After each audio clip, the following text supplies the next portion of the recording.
Protection with Blessings. Maṅgala Sutta. By Venerable Uttamo Thera. 23. Contentment. The commentary only commented it with the monastic life. Even though lay people are living a lifestyle very different from the monks, it can be beneficial by knowing the contentment of monk life taught by the Buddha. There are many things and dharmas in them which can develop our mind in accordance with the wholesome dharmas. We have already seen it in the Gavisi Sutta. He was a lay disciple of the Buddha Kassapa. He and his followers were competing each other in dharma challenges. Sila, Samadhi and Panna. Their spiritual level developed up to the highest level of arahantship. In today's Buddhist countries, there are still some upasakas living a lifestyle that is very close to the monks and developing their minds. By studying and observing the monks, we can adjust the Dharma accordingly to our daily lifestyle. E.g., how the monks relate to nature is interesting. It is animate or inanimate things, always with harmlessness, care and consideration. These qualities and behaviors are urgently needed and very important for today's human race. If the world, Earth is becoming inhabitable, it is not the fault of the monks. It is totally the faults of stupid, foolish, ignorant and greedy people who are only thinking about themselves. Therefore, here, we can see the important wholesome Dharma of contentment. Here the commentary referred to contentment with requisites of any kind. Nowadays there are many things which are really unnecessary and mostly like rubbish. With the human's extravagance of uncountable things, how to solve the waste matters is really a very headache with great problems. The commentary explained the monk's 4 requisites with contentment, i.e., robes, foods, dwellings and medicines. The commentary divided each requisite into 3 types and with the 4 requisites, it became 12-fold. These 3 types were 1. Contentment according to one's gain. 2. According to one's ability and 3. According to suitability. On robes. 1. A monk receives a robe, and it can be good or bad quality. He has to keep with it and not desire for another one. He does not accept another one even has the chance to get another. This is contentment according to one's gain. 2. Receiving a heavy robe which is made with thick cloth. By wearing it has difficulty and discomfort because of the heavy robe. So, he exchanges with another monk with his lighter robe. This is contentment with one's ability. 3. Receiving an expensive good quality of robe and the monk thinks that the robe is suitable for elders long gone forth, virtuous, and highly learned, etc. So, he offers to them and looks for a cheaper robe. This is contentment according to suitability. The other requisites of alms, food, dwelling, lodging, and medicines are also understood in these ways as mentioned above. The contentment with the 4 requisites in these ways is a blessing for a monk because it can abandon bad qualities of excessive desire, evil desire, etc. The practice of contentment leads to good rebirth and development of the holy life. Here I want to extract the teaching on contentment by Sayadaw Dr. Nandamala Bhivamsa for contemplation. He had given 2 talks on it.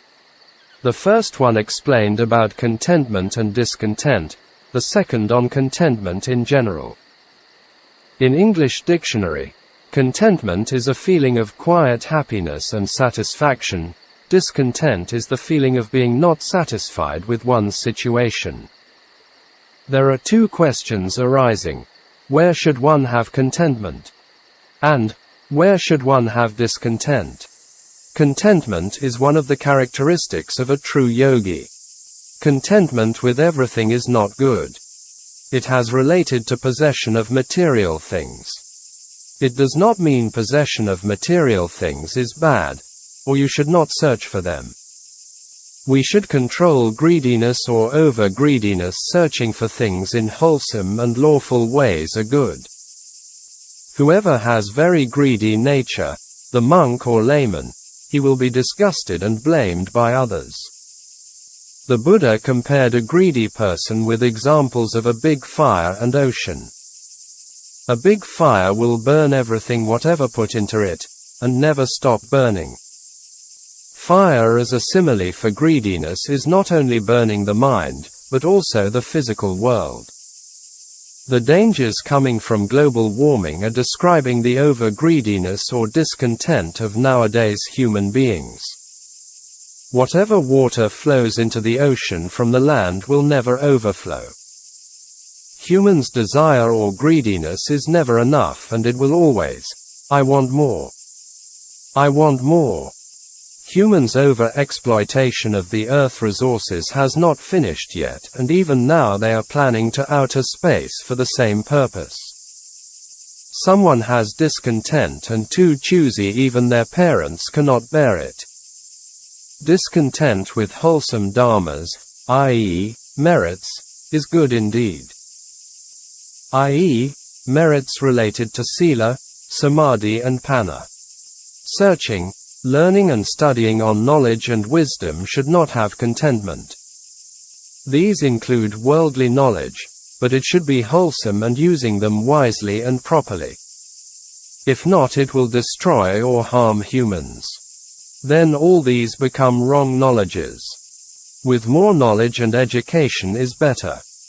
It can be used for the welfare and well-being of human race. Merits or wholesome dharmas can be divided into different types, from the basic to higher levels.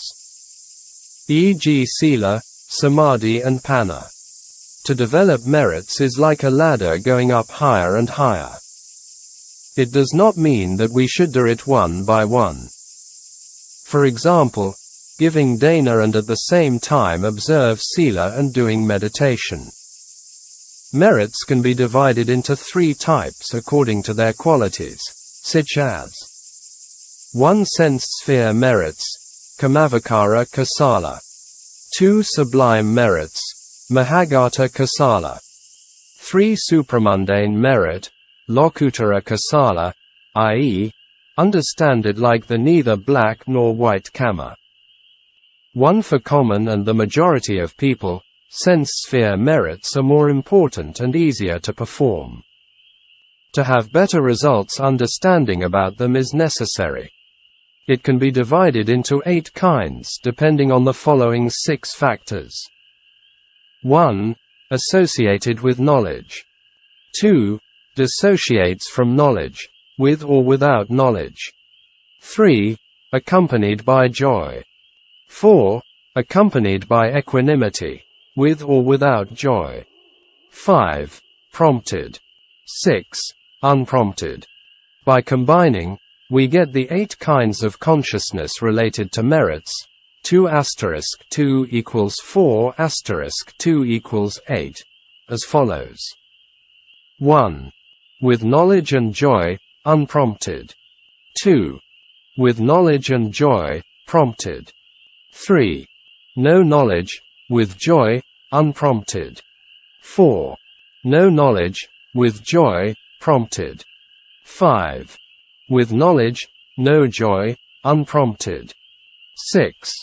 With knowledge, no joy, prompted. 7. No knowledge, no joy, unprompted. 8. No knowledge, no joy, prompted. Therefore, by performing merits with the best mental states is very important. The first kind of merits with knowledge and joy, unprompted, will get the best results.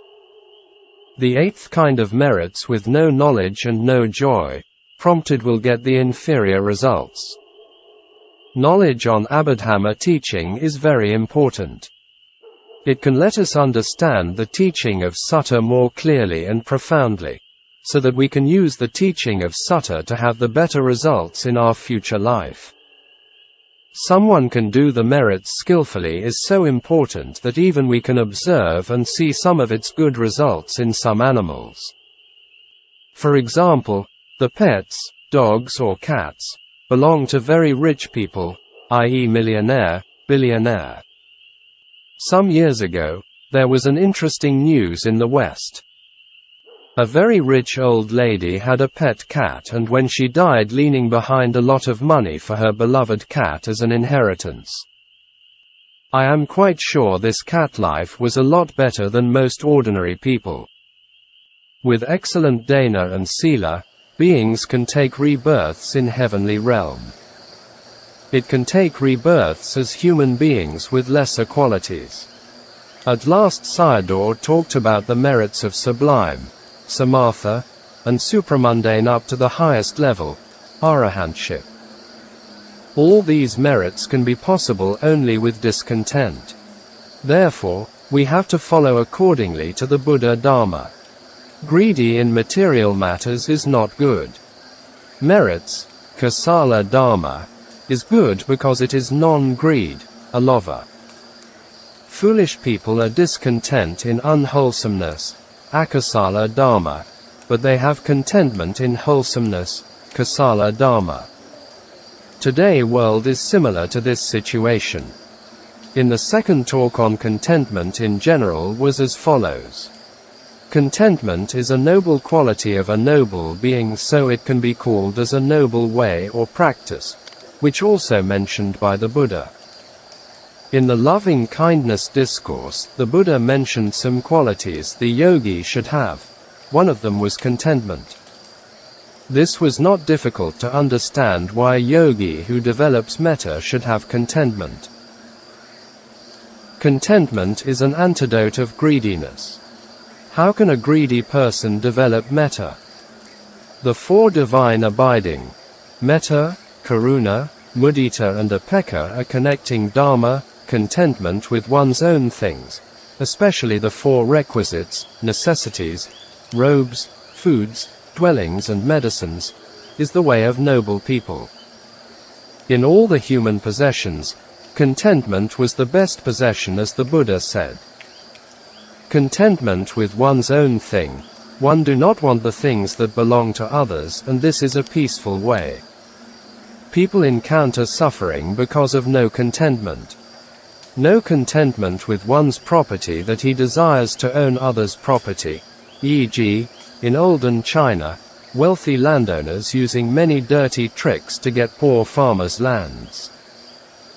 With discontent, they expect other things which they do not have. Because of that, desire and craving encounter mental suffering. If wanting a happy and peaceful life, have to follow the way of contentment. Humans have a lot of discontent that their minds become hotter with kilesa fire. This is one of the signs or causes for global warming coming from the over-greedy minds of human. The Buddha said that if people became happy with the possession of material things, then having contentment would bring happiness. This is indeed true. The lives of monks and Bhutanese people are very good evidences. A simple lifestyle with enough of the four requisites is a true blessing.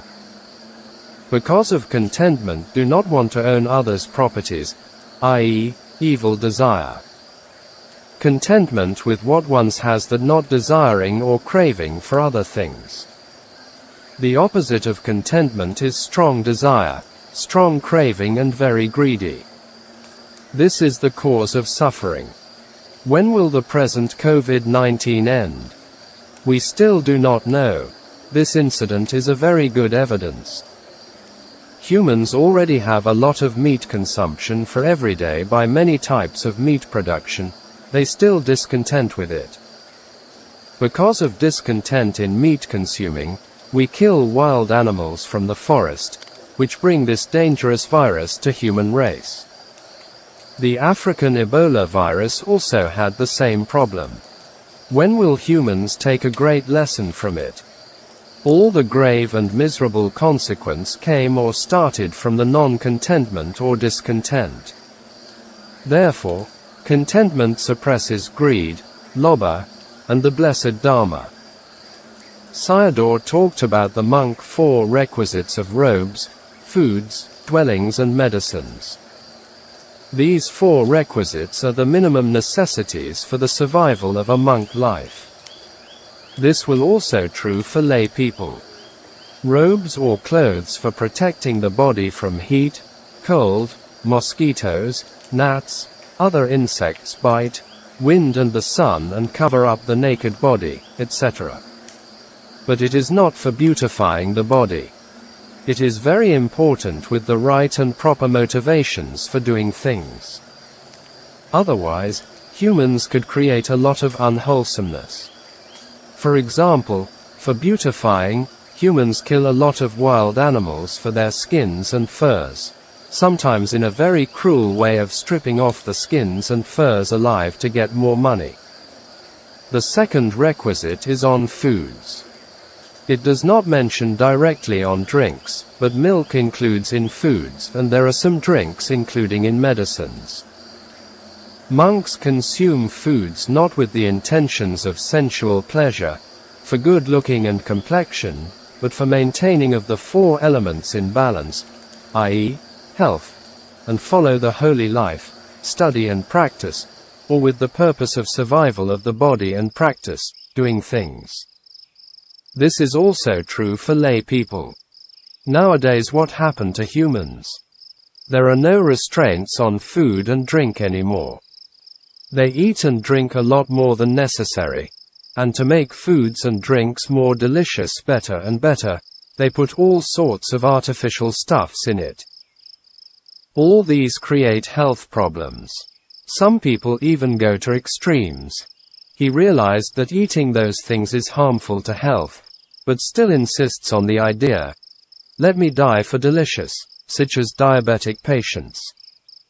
Making foods is becoming an art. It is not only for delicious, but also being attractive to see, so that it can make your saliva drip. Why is so fussy about it? Any kind of foods, good or bad, tasty or not tasty, good to look or ugly, etc., all come out from the bottom, becoming the same, smelly and disgusting. Even you don't want to touch it. Even the excreta of animals are valuable. We can use it for fertilizer and energy, e.g., cow excreta used by Indian, and can be sold for money. Who wants to buy human excreta? Our mouths are wasting our money and energy day in day out non-stop. Because of the mouth and stomach, humans create a lot of human problems with it. For this small hole but an ocean-like stomach, humans pollute the food chains by pesticide and all sorts of harmful chemicals. Humans eat everything on earth. Animals swim in water, crawl on the ground, and fly in the air. Some of the epidemics and diseases, come from the mouth craving for animal meat or discontent with foods, e.g., SARS, COVID-19, etc. For this dangerous mouth, humans kill a lot of animals for foods, sometime in a very cruel way. With this mouth, humans create a lot of problems and suffering with speech, i.e., cheating, harsh speech, backbiting, frivolous speech, etc. But if we can use this mouth properly and wisely, then it becomes a treasure, e.g., noble beings and Dharma teachers, etc. There was a very interesting sutta in the Digha Nikaya called Maṅgala Sutta, DN 27. It mentioned the beginning of humans. When a new earth was formed, by natural causes, there were no living beings on it, also no sun and moon have appeared yet. When the time came, some beings from the higher realms, i.e., material jhanic plane, reborn on the earth spontaneously, Upapattika beings. These beings had their own body light and could move in the air. They could survive without eating solid foods. Instead they lived with joy, which was their nutriment. Later they found out that the earth crust had a nice smell taste. It had the color of fine ghee or butter and very sweet like pure wild honey. One of the beings who was a greedy nature and also out of curiosity tasted the savory earth on its finger. It was quite delicious that craving, tanha, arose and continued to eat. The others also saw it and followed suit. So, humans' problems started from craving for taste or foods. Anyone who has interest should read the original sutta. It was not a mythology but more realistic than the Genesis and evolution theory. The three worlds, cosmos, living beings and the conditional phenomena, matter and mind world, come to existence according to nature and natural laws or dharma niyama, natural procedure. Basically, the four requisites of human are for survival, and more than its necessity and purpose become discontent. The Buddha exhorted us to live a life without concern and a lot of expectation. Because of discontent that we have to work more and tired ourselves. At last, we leave everything behind and ending one's life. We are busy and caught up in unwholesomeness, at last end up with dukkha. Not doing things for progress and development is not contentment. It is called laziness and foolishness. Some people think with the view of contentment, there will be no progress. This is the outlook of greedy and unwise people and misinterprets the important quality of contentment. Laziness and contentment are very different dharmas. Laziness leads to negative outcome and contentment leads to positive outcome. Discontent means dissatisfaction on things which one already has, and wanting more. We can give a lot of true stories on the topic of discontent from the past and present. I will only mention a few in gist, so that we can understand the dangers of its results. The story of Kunda, the pork butcher. There was a village not far from Velavana Monastery where the Buddha stayed. This monastery was in Rajagaha. There lived a very cruel pork butcher by the name of Kunda. He did this cruel business for 55 years. All these times he had not done a single meritorious deed, even though he lived very near the Buddha and the monks. Even he made lots of money. He must have greedy nature. On the day before he died, he had been in the situation of great pain and agony, behaving like a pig. He was grunting and squealing, kept on moving about on his hands and knees like a pig. It was happening for the 7 whole days. After 7 days, he died and reborn in Avicii hell. There is a small pig farm just a stone's throw away from where I live. The owner is rich because he has other businesses also. He had stopped this business very short period because his friend told him the outcome of wrong livelihood. After a short period, he continued his business again because of discontent with his income. The story of a butcher. This happened when the Buddha stayed at Jetavana Monastery. In Savatthi there was a butcher, not mentioned his name, who slaughtered cattle and sold the meat for 55 years. He craved for meat and took it with rice every day. One day he left some meat for his family and went to a riverside to have his bath. Unluckily a friend of him came and bought the meat by force.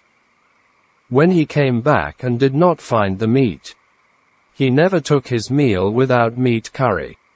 He went to the backyard where his cattle were kept. He cut off the tongue of an ox and roasted it over a fire. During his meal, he made a bite on the tongue of the ox.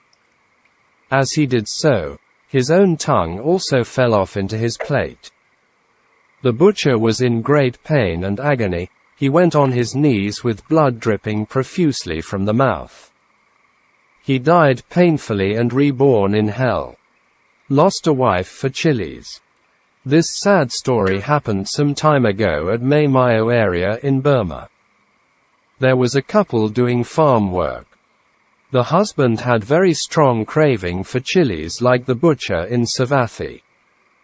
He always had his meal with chilies. One day during the meal he asked his wife where the chilies dish was. On that day, she was too busy and forgot to prepare it. He was so angry and could not control his anger. Unluckily, he grabbed the firewood near him and bit her on the head. It seemed to be a little overforce that she died instantly on the spot. Robbing a bank with a toy gun. This story came from China TV News. There was a young couple. They were urgently in need for some money to do something. The wife asked him to look for the money, but he responded as he could not do other things. Then the wife said, "Can't you rob the bank?" This foolish man took his wife's advice seriously and went to rob a bank with a toy gun. He was arrested and did not know what happened to him again. In China, robbing a bank can be a death penalty. Strong craving for something we do not have, i.e., discontent, and trying to get it will sometime lead to crimes, e.g., the monk Devadatta. Also, in China news, a bad guy had an intimacy with a young woman, but not fell in love with each other. Later he approached the parents and the young woman for marrying her. All of them rejected his proposal, so he killed all of them. Therefore, young women should be very careful to become the prey of evil men. The Buddha commented on discontent, non-contentment, as dissatisfaction with one's own possessions and wanting to get others' things belong to others. Someone can think the things belong to others is better than one's own. Sayadaw gave an incident which happened before in Sri Lanka. There was a nunnery with 30 bhikkhunis. The head nun had the nature of discontent. One time a lay supporter offered 30 cakes to them. All were the same. She was too choosy, discontent, that asked the second nun on the line to change with her. It was going down the line in this way to the last nun. Only that she had satisfaction. Nowadays humans are worse than this old nun. Their discontent is so extreme that they are exploiting the earth resources for sensual pleasure in all possible ways by neglecting their physical and mental well-being. One of the Western philosophies is, enjoy yourself, life is short. I want to add a little more to it. Enjoy yourself, life is short, and then go to a pyre happily. We can justify human great discontent by observing all sorts of pollution, internal and external, severe weather, climate changes, global warming, natural disasters, etc. Human discontent is so extreme that one Earth is not enough. They need multiple Earths, so they are starting in competition in space exploration for other planets. Even the Buddha mentioned foolish people as follows: human beings were still in discontent if reigning with treasures from the sky by gods. Therefore, contentment is non-greed, that suppressing greed which is the cause of suffering. There was a lot to talk about contentment because it is related to discontent, greed which is about human beings. Therefore, I want to add one more story for contemplation. This was an Arabic tale. There were 5 Arab merchants traveling in a desert with their camels and goods together. Mostly afternoon they rested at shady places and continued their journey at night. One full moon night they traveled on the journey and passing near a pit. One of them looked into the pit and saw some glittering objects at the base, because of the full moon, but the objects were not clear. He told the others to stop and look into it. At last, they made a conclusion that it might be some treasures. So, they decided to let one of them down and checked for it. The greediest one volunteered to go down first. They took off their white long outer clothes, connecting each end to make a rope. As soon as the man's foot touched the base, he immediately saw the object clearly. No, these were not treasure but poisonous cobras and vipers, because the moonlight made the eyes shine. He was so frightened and shocked and shouted at the others above to pull him up quickly because these were snakes. The others did not believe what he said, so they thought he was a greedy person and wanted to trick them. Instead of pulling him up, they sent another man to go down again. For the second man, as soon as his feet touched the ground, he knew what happened down there. So, he shouted back the men up there as these were only snakes, but they did not believe him and thought both of them were plotting to lie them. In this way all of them lost their lives by going down there because no trust on each other. This was the outcome of over-greed and selfishness. The 5 Security Council members of the UN were like these 5 Arab merchants. The 5 members are also no trust in others by solving world problems. They follow their own desire and opportunity by vetoes on the UN decisions. Instead of solving all the human problems, sometime it made them worse, e.g., Syrian civil war. They oppose and fight each other for their own benefits out of greed, hatred and delusion. The Security Council becomes Insecurity Council and United Nations become Disunited Nations, and the problems would never be solved. What's a shame? The fools will never know and appreciate the excellence quality of contentment, but the wise and noble beings understand quite clearly. This is also their precious way of life. This quality of contentment is a very important one for today's world. Both for layman and ordained monk. It has a profound meaning and message within it. We can only discover them by using the Buddha's teachings with contemplation. It can also be a great wide subject to think about in today's human societies. In the English dictionary, contentment is a feeling of quiet happiness and satisfaction. So, it has a connection with non-greed, alobha. The opposite of discontentment is a connection with greed, lobha. Therefore, contentment leads to true happiness and peace. Discontentment leads to unhappiness and suffering. The quality of contentment is easy to understand and accept by the noble beings, the sages and the wise. But not by common people, or mostly not by power and money mongers, businessmen and greedy people, i.e., some politicians and some economists. Even we can say today, many world problems have a connection with discontentment or lacking contentment. We are craving for more than we need. Therefore, we are wasting the natural resources, in extravagance, and overindulgence in sensual pleasures. The United States of America is a very good example. They are in great debts to other countries.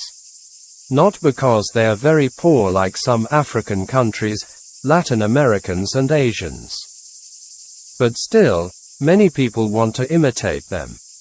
Most worldly people overlook the importance of contentment and discontentment, which affect the families, societies and international levels. Contentment leads to happiness, peace and harmony. Discontentment leads to unhappiness, disharmony and suffering. For examples, in a documentary film, a Chinese bank made a lawsuit to a young man who could not repay his credit card debts and ended up in jail. This happened for the second time. The first time his father paid for his debts, and this time not taking the responsibility. He blamed the bank for knowing his son's situation and still loaned him money.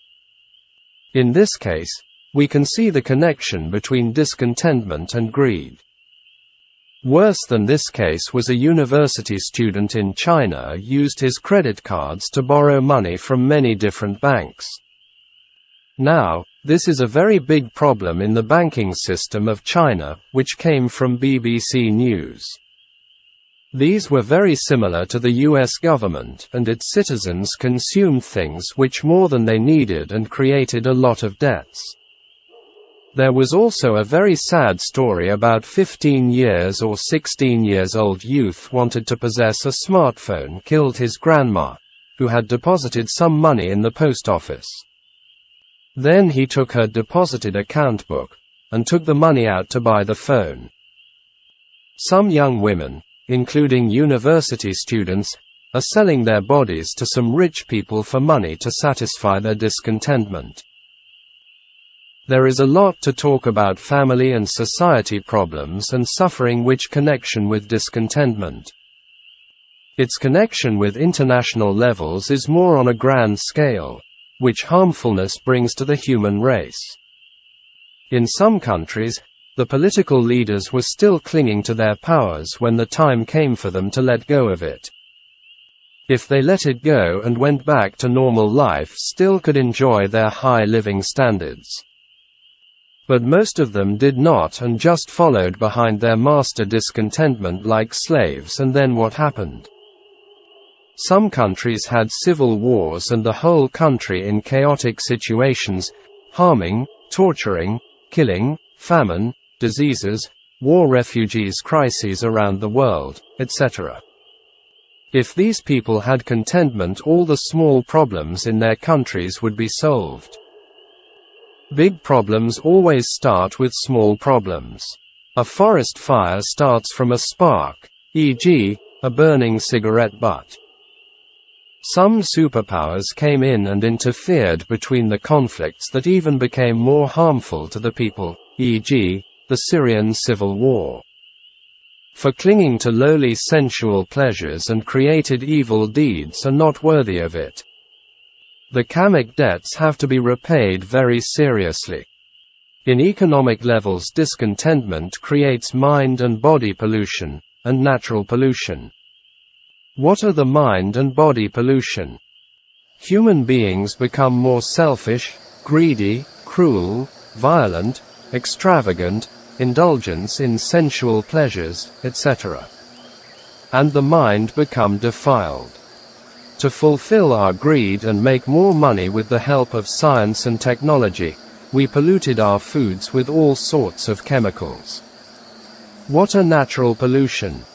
There are the pollution of earth, water and air, and all sorts of waste materials, such as industrial waste, consumers' rubbish, etc.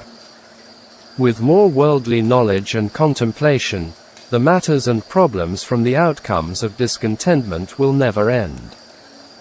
But whatever it is, discontentment never brings true happiness and peace to anyone and society. For a human being to be survived, he only needs the basic 4 requisites: clothes, foods, dwelling and medicine. So, all the other things are extras for him. Even the Buddha taught the monks to have contentment in these 4 requisites. To have a simple lifestyle, unburdened to the mind and body, just as a bird whenever it goes, flies its wings as its only burden. So, too is a monk has contentment with a set of robes, 3 sets of robes, an alms bowl and foods to provide for hunger, 1 meal a day.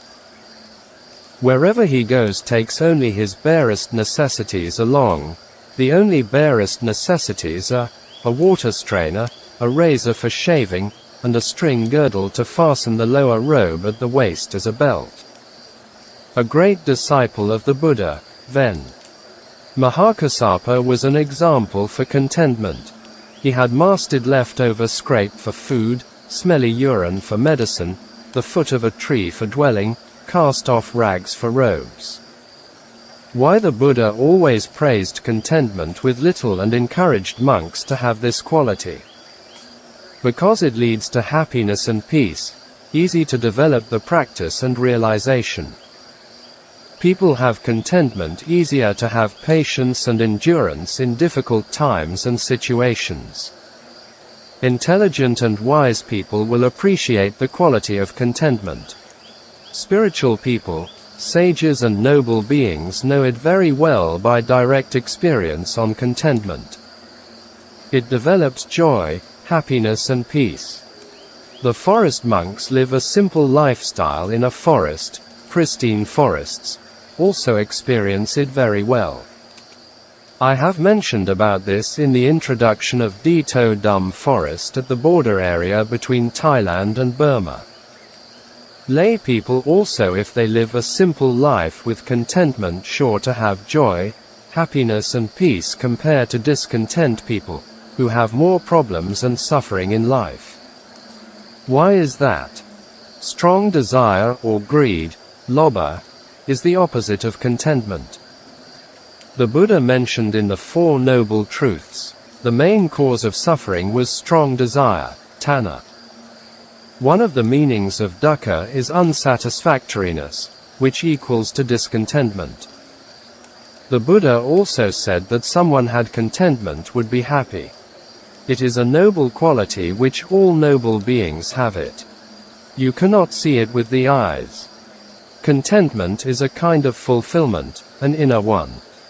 It is nothing to do with outside things, such as wealth, money, or sensual objects.